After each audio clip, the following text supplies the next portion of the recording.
إذا المطلوب الآن أنا نقول لكم بكل صراحة، بكل صراحة، واللي يحب يزعف يزعف، واللي يحب يضرب راسه على الحيط يضرب راسه على الحيط. للأسف الشديد سياسة الرئيس عبد المجيد تبون سياسة فاشلة، اقتصاديا فاشلة.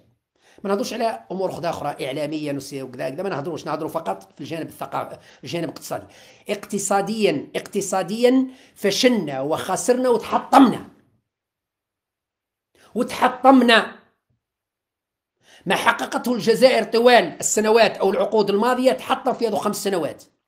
لا شركات ولا مصانع ولا تجاره ولا الناس، ما كانش ميته، الاقتصاد ميت، ما كانش سوق الجمله. روحوا شوفوا اسواق الجمله في العلمه، في الحاميس، في الجرف، في باب الزوار، في اماكن، في كل بلاصه. اقتصاد محطم، ما كانش تجاره. الناس راهي تعاني معاناه رهيبه، معاناه رهيبه. وكي تقول الكلام هذايا ما يحبوش، يقول لك احباط معنويات الشعب وكذا، وانتم خونه وعملاء خلي التاريخ يسجل، خلي التاريخ يسجل، والايام القادمه ستثبت صحه ما نقول. انا نزلت لكم فيديو، مقاطع فيديو في الفيسبوك، وين تنبأت بما قاله ترامب قبل ما يجي ترامب. قلت لكم بلي راح يجي ترامب وراح يفتح الغاز الصخري والبترول، وراح يفتح الفانات تاع البترول في امريكا، والبترول ينزل سعره الى مستويات اقل من 40 دولار. احنا في الجزائر راني قلت لكم لو البترول ينزل اقل من 60 دولار نتحطموا، فما بالك 40 دولار. 40 دولار خلاص، لانه احنا ميزانيتها دايره على 60 دولار.